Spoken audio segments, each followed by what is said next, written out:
I've noticed a lot of people nationally maybe aren't talking about Oregon as much as they, probably should be talking about Oregon. But I think a lot of people are keeping the Ducks maybe at a little bit of distance in terms of really predicting them to accomplish great things this year because of the inexperience, because of the youth, because of kind of the unpredictability surrounding this Oregon team. Now, you and I know exactly how talented that these young players are, but I think when you have some of this unpredictability, people start and kind of turn and they think, what if? What if this happens? What if that happens? And I think there's even within the Oregon Duck fan base and outside of the Oregon Duck fan base, people that are looking in at this Quack Attack program, I think there's a lot of what ifs. Now, I've boiled it down to 4 what ifs. I'm not saying like these are the top what ifs, need to know the answers in these, but these are certainly some that came to mind, and I'm going to break down what if this happens, what could be some of the results. How about we dive into it and talk about the offense? Because Dante Moore, Decorian Moore, Kenyon Sadiq, when people talk about the ceilings of each and every one of single these players, All-American, All-American, All-American, and I'm not saying Decorian Moore is going to be an All-American this year, but I'm talking about like the ceilings in their careers. But even if we're talking about the ceilings of each and every single one of these 3 players in 2025, what if that happens?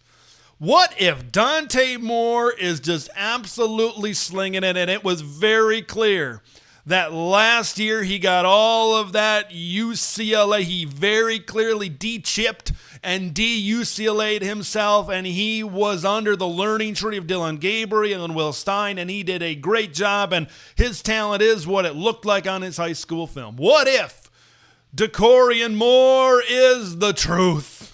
What if Decorian Moore is somewhere between like a Ryan Williams and a Jeremiah Smith, a 900-yard receiver, a 1,000-yard receiver, and a true threat like Oregon has never seen at the wide receiver position? What if Kenyon Sadiq is one of the best tight ends in college football? Let's break it all down because, man, if those 3 guys are playing at that type of level, and if they are all living up to the hype. We've heard about the hype with Decorian Moore. We've heard Decorian Moore say Dante Moore is going to win the Heisman Trophy. We've heard Tez Johnson at the Rose Bowl media availability say Dante Moore is going to be a Heisman finalist, the 3rd consecutive one for the Oregon Ducks. And PFF has Kenyon Sadiq as a top 6 tight end in all of college football.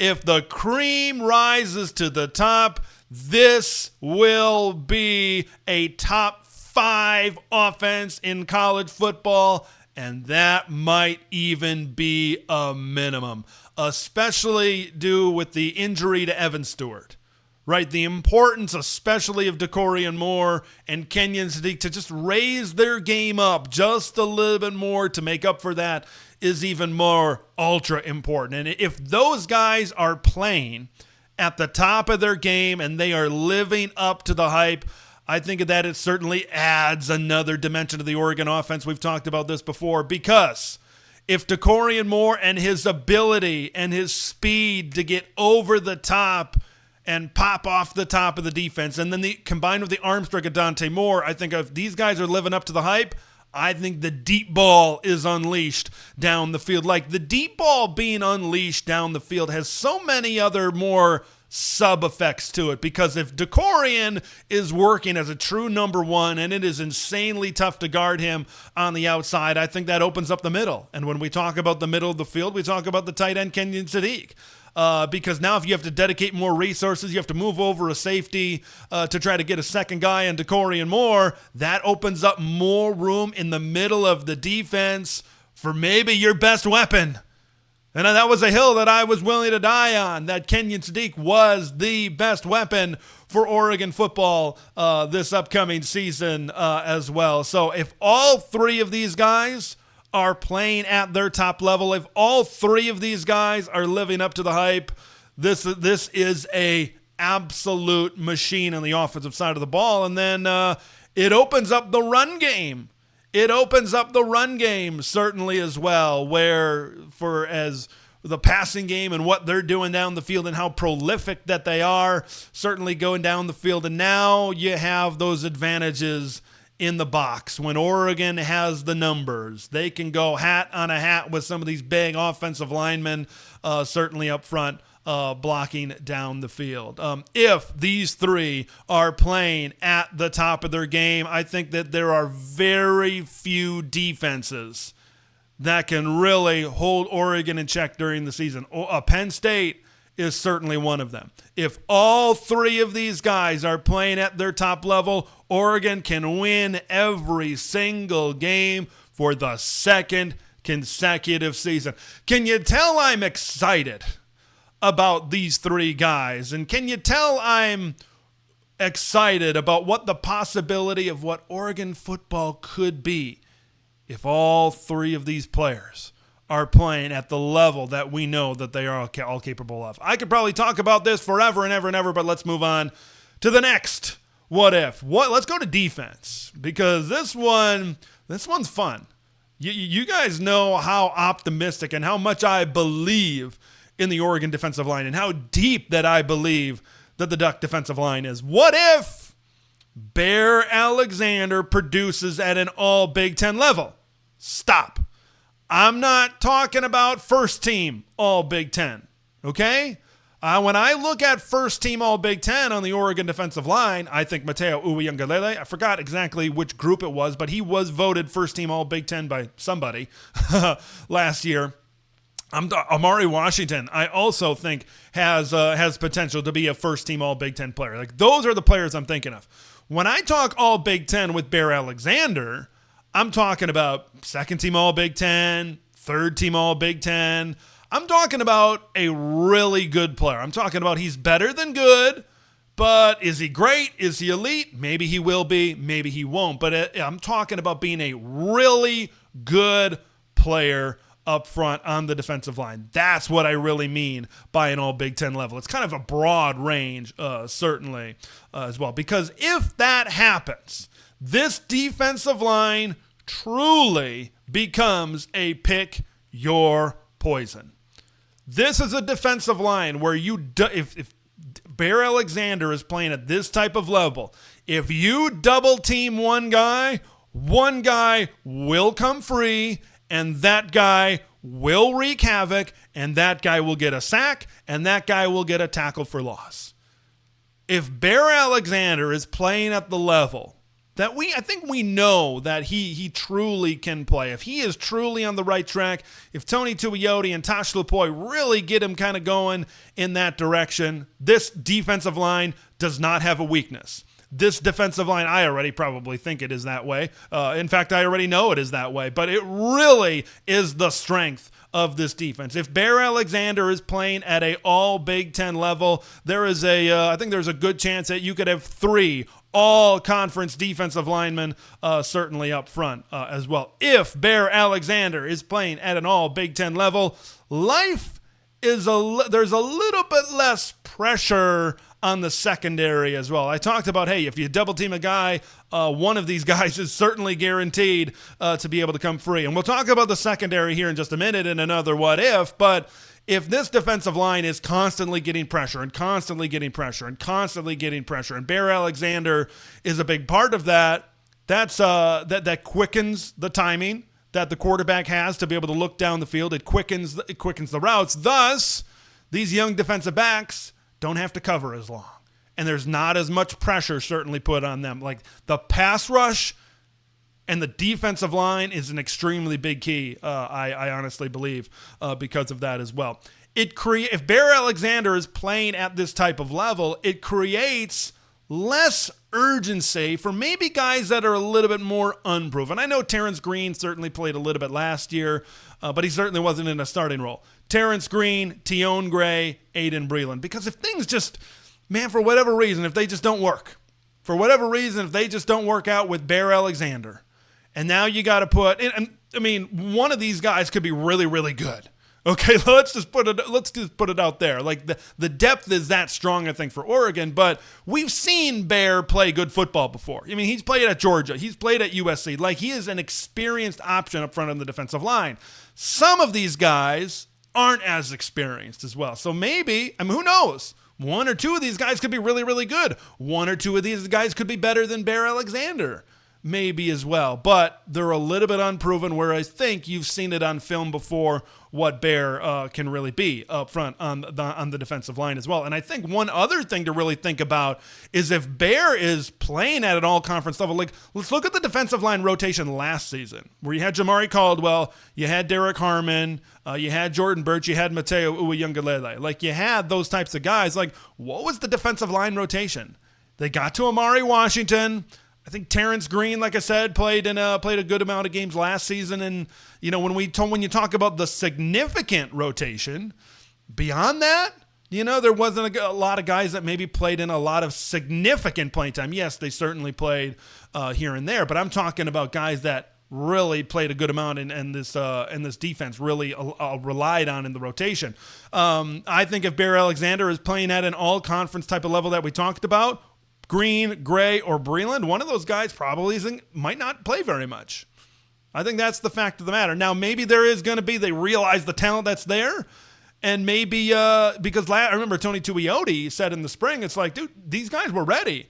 Green and Gray were ready. It's just they had some dudes in front of them. But what if Bear Alexander is that dude? One of these guys may not see a ton of playing time. So that's something to really keep an eye on. I remember Chip Kelly said in an interview with Joel Klatt a couple of years ago, there's no crying on the yacht, and this is certainly a yacht problem. It is a good problem to have if you're the Oregon Ducks when you have this type of talent up front of the defensive line. Man, I get excited about the offensive firepower. I get excited about the defensive line. Whew, running out of breath, running out of excitement here in the segment. We got two more to go. What if the run game, so this kind of goes up against our first point. What if the run game is the best part of Oregon's offense? Now, there's a lot of different ways to look at this.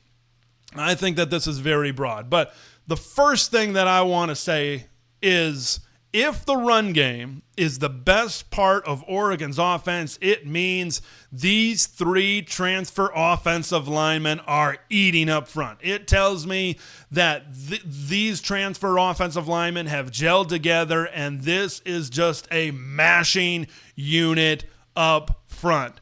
And that's extremely, extremely encouraging. And if it tells me the run game is the best part of Oregon's offense, meaning they probably produce more yards and certainly get more carries and all of that sort of stuff, it maybe tells me that the injury to Evan Stewart was maybe a bigger deal than anticipated. Maybe it tells me that some of these younger guys maybe haven't stepped up like we were really expecting them to. So Oregon really has to lean on the run game and then use kind of the pass game kind of coming off of that as well. Do I think that is going to happen? That last part that I talked about, the passing game. No, I think the passing game is still going to be pretty damn good. I think there's going to be guys that are going to step up into roles by the time we get to the middle of the season, by the time we get to the later of the season, by the time it truly matters in the month of November. But I do get really excited about the possibility of the run game eating. I think if the run game is the best part of the Oregon offense, it also tells me that it's not just Mekhi Hughes, but it's also Noah Whittington is having his best season as a back in the backfield, and they are maybe working towards not one, but maybe two 1,000-yard rushers. It could be Whittington and Hughes. It tells me Dink Riggs has taken a pretty drastic step forward like maybe we anticipated. It tells me that there is a lot of really good depth in the running back room. I think it also could tell me if this is the best part of Oregon's offense, Mekhi Hughes could maybe be in a guy that could be in the Heisman Trophy type of conversation as well. That's not really being talked about. But if this offense is pounding the rock, if they're running the ball like they are in this what-if scenario, and if Oregon is winning football games, yeah, you might have to put him into that type of conversation. Let's talk about our last what if. and this is maybe, all of those have been positive. I'm a positive guy, but I think we have to look at this last one. What if the Ducks secondary is just too young? What if there's just too much inexperience? Now, we know the transfers that have come in, all slated to be last year guys. I know Dylan Thieneman could technically come back for one more year in 2026, but Jaden Kennedy, Dylan Thieneman, and Theron Johnson. But what if the rest of the secondary is just too young? Projected starters right now, redshirt freshman Ifeoma Degwu at one corner. Projected starter, or redshirt freshman at safety, Kingston Lopa. And then you have a lot of these other. We know about the talent. We also know about the youth and inexperience back there in the secondary. If the secondary just is too young, it probably means they're missing assignments. It probably means that deep balls and big plays are being made over the top of them. It puts a lot more pressure. We talked about the complementary relationship between the defensive line and the pass rush and the secondary. If the secondary is just too young, if they maybe can't hold their coverage as long, maybe they're getting missed assignments and things like that, it puts a lot more pressure on the defensive line to get home more consistently. Can they do it? We'll see, but it certainly puts a lot more pressure on them to do so if the back end certainly doesn't help them out, because we talk about that complementary relationship. If the coverage can hold for 2.5 or 3 seconds, that gives more time for the pass rush to also get there on the back end as well. It makes late season games against West Coast passing teams like USC, and we know about their good wide receiver combination in Mekhi Lemon and Jacoby Lane, and the Washington with Damon Williams certainly on the road, and Denzel Boston coming back. It makes those games, I think, a little bit more tricky, maybe even a little bit more dangerous towards the end of the season. Like when I look at the schedule prior to that USC game, prior to that Washington game, I don't think there's a ton of passing offenses that are going to scare you, right? So if this defense is just too young, I think it's going to be late in the season when that could possibly be exposed. I believe that there are enough veterans in this secondary. Jaleel Florence has been around for a while. We talked about Thieneman. We talked about Johnson. We talked about Kennedy. I think there's enough veterans in this room to be able to figure this thing out. But here's the thing about the veterans. You've got 2 all Big Ten guys, Dylan Thieneman and Theron Johnson. This is their first year in the program. We talk about the quarterback of the defense being Dylan Thieneman. There's a lot of pressure on him to figure out a brand new defensive scheme and really a new way to play the safety position in Tosh Lupoi's system. And now, 1, to be able to learn that, and 2, now to be able to teach some of these younger guys where they have to be at certain points in time. So there's a possibility that there could be just too much freshness, too much newness back there in the secondary. But there could also be the possibility that these guys are just way more talented than some of the other transfers that they've brought in as well. That's the beauty of uncertainty. That's the beauty that surrounds this Oregon team in 2025. Those are my 4 what-ifs for Oregon football this season.